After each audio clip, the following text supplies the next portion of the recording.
o Flamengo finalizou a preparação para pegar o Vasco da Gama e o Vasco da Gama também finalizou a preparação para pegar o Flamengo. Nós vamos trazer informações aqui dos dois times. Jorginho, Saul e Alexandro treinaram no campo? Vão para o jogo? E tem também arbitragem, tá dando o que falar. A Conmebol puniu o árbitro Andrés Rojas, aquele que apitou, fez aquela vergonha no jogo de quinta-feira entre Flamengo e Estudiantes. E tem também a escalação da arbitragem para os jogos da volta. Quem será que, entre aspas, vai ter a sorte de apitar Estudiantes e Flamengo lá na Argentina?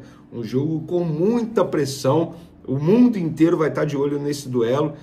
A Conmebol pediu e FIFA excluirá da Copa do Mundo Sub-20 o árbitro Andrés Rojas, que apitou o Flamengo 2, Estudiantes 1, aquele que fez aquela vergonha no Maracanã.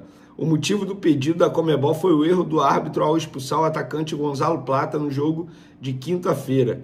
É certo que Rojas será excluído da competição, já que as confederações continentais escolhem seus representantes. Além disso, a tendência é que Rojas não apite mais jogos na sequência dessa Libertadores. Isso é o mínimo, né, gente? De verdade, assim, a gente brinca. Na verdade, eu não brinquei em nenhum momento, eu falei extremamente sério. Para mim, não foi erro de arbitragem, para mim foi mau caratismo mesmo. Acho que tem. Por exemplo, essa expulsão do Gonzalo Plata, na boa, ele estava na frente do lance.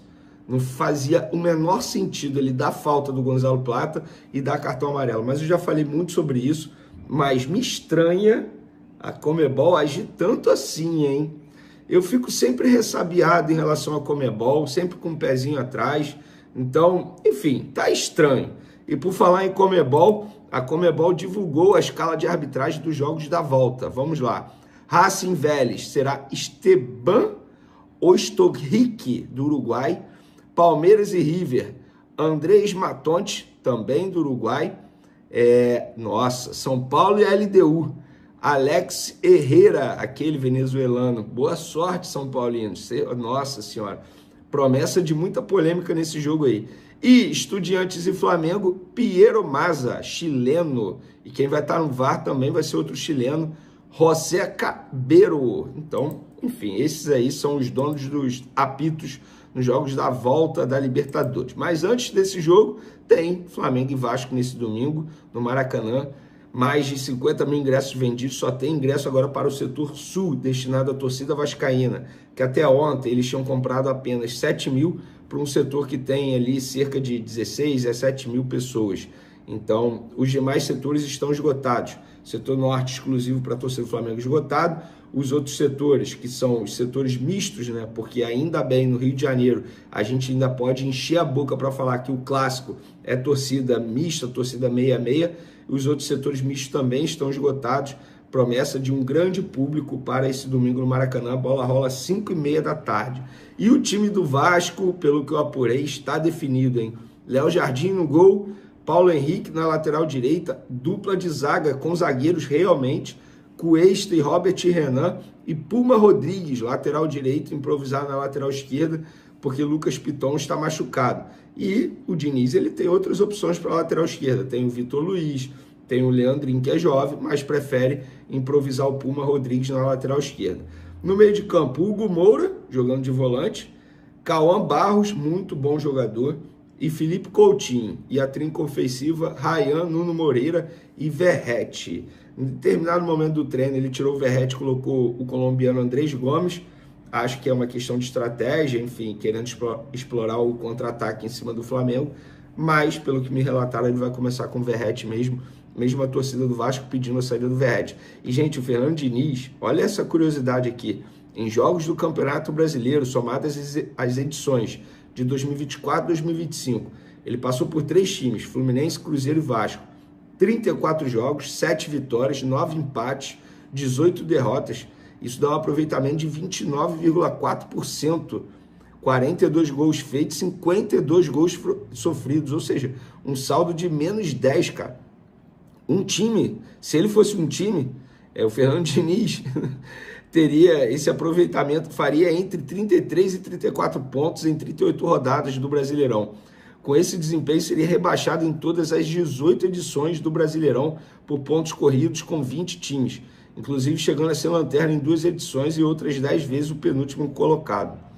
Além disso, seria uma das 2 piores defesas do campeonato em 7 das últimas 10 edições do Brasileirão.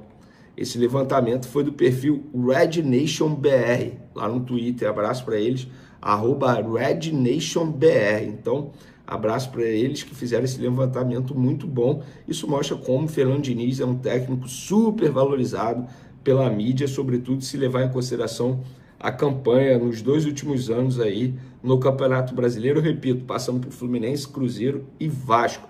Fluminense só não foi rebaixado graças ao Mano Menezes, hein? Porque o Fernando Diniz deixou o Fluminense, nossa senhora, de uma maneira horrível no Campeonato Brasileiro. Mas enfim, vamos falar agora do Flamengo, que finalizou a preparação lá no Ninho do Urubu, em treino realizado na parte da manhã. E aí fica a dúvida, será que o Jorginho, Alexandre e Saúl vão para o jogo? Eu vou trazer o que eu tenho de informação do dia, tá? Jorginho, Alexandre e Saúl treinaram normalmente no campo, uma grande parte com os demais jogadores, a outra parte, né, sem a presença dos outros jogadores, fazendo trabalhos individualizados. Então, assim, a presença deles no clássico contra o Vasco depende muito do Felipe Luiz. Se o Felipe Luiz quiser utilizá-los, tá liberado, sem nenhum problema. Agora, se o Felipe Luiz entender que o momento é para poupar, preservar, pensando no jogo de quinta-feira contra o Estudiantes, também é um critério dele, é uma opção dele. Agora, gente, na boa, supondo que o Felipe Luiz não leve os 3 jogadores, Jorginho, Alexandre e Saúl, eu acho que ou Jorginho ou Saúl vão para o jogo. E aí ele vai botar alguém para jogar ao lado de um desses 2 aí. Acho pouco provável que ele não leve Jorginho e Saúl, os 2. E aí qual seria a dupla de volantes? De La Cruz e Alan? De La Cruz e Everton Araújo? Alan e Everton Araújo? Acho que seria arriscado. Já na lateral esquerda, Alexandre não indo, ele tem o Ayrton Lucas, que, quer queira você ou não, tem feito bons jogos, justiça seja, eu sou um cara que eu sempre defendo o Vinha de titular na ausência do Alexandre, mas eu preciso ser justo. Verê, então você colocaria o Ayrton Lucas titular contra o Vasco? Não, eu colocaria o Vinha, mas o Ayrton Lucas dá conta do recado e o Vinha é um baita jogador, então, independentemente de quem seja escolhido, para mim não tem problemas. Então, pessoal, sem bicho de 7 cabeças, a equipe do Vasco da Gama, como eu mencionei, é uma equipe comum, a verdade é essa, e longe de ter um banco de reservas de luxo como tem o Flamengo. Então o Flamengo é favorito para esse duelo, tá? Isso não é soberba, isso não quer dizer que já ganhou, muito pelo contrário. Inclusive o Flamengo não vem fazendo bons jogos em clássicos regionais no Brasileiro. Ganhou do Fluminense no gol do finalzinho com o Pedro, vocês vão se recordar. Flamengo e Vasco no primeiro turno foi 0-0. Flamengo e Botafogo 0-0 e o Flamengo não fez um bom jogo na ocasião. Então o Flamengo precisa performar melhor em clássicos regionais no Campeonato Brasileiro. E tem que vencer, galera. Não tem essa de, o empate é... Não, tem que vencer, porque o Flamengo atualmente tem 50 pontos, o Cruzeiro tem 47 pontos e o Palmeiras 46. Lembrando que o Palmeiras tem um jogo a menos que o Flamengo e 2 jogos a menos que o Cruzeiro, e o Flamengo tem um jogo a menos que o Cruzeiro. O Flamengo pega o Vasco, o Cruzeiro vai pegar o Red Bull Bragantino também amanhã, domingo, 8h30 da noite, e o Palmeiras recebe hoje, sábado, o Fortaleza em casa. Então, eu acho que o Palmeiras ganha, acho que o Cruzeiro ganha, então o Flamengo tem que ganhar para continuar com essa distância aí dos 2 times que estão brigando com o Flamengo na luta pelo título do Campeonato Brasileiro. Valeu, galera! A Conmebol decidiu anular o cartão vermelho recebido por Gonzalo Plata na vitória do Flamengo por 2-1 sobre o Estudiantes, pelo jogo de ida das quartas de final da Libertadores, na última quinta-feira. Com a medida, o atacante equatoriano está liberado para disputar a partida de volta, na próxima semana. Em comunicado oficial enviado ao clube, a entidade informou que a alteração ocorreu após análise da comissão de arbitragem e da unidade disciplinar. De acordo com as informações prestadas pela comissão de arbitragem e após a devida análise, a unidade disciplinar confirma que as medidas disciplinares referentes ao jogador Gonzalo Jorge Plata Gimenez foram modificadas. Consequentemente, o atleta não está suspenso para a próxima partida oficial de seu clube na Conmebol Libertadores 2025, dizia a nota. Na manhã desta sexta-feira, a própria Conmebol já havia admitido o erro da arbitragem. Em vídeo divulgado com os áudios do VAR, o narrador reconheceu que o árbitro colombiano Andrés Rojas não deveria ter mostrado o cartão vermelho a Plata.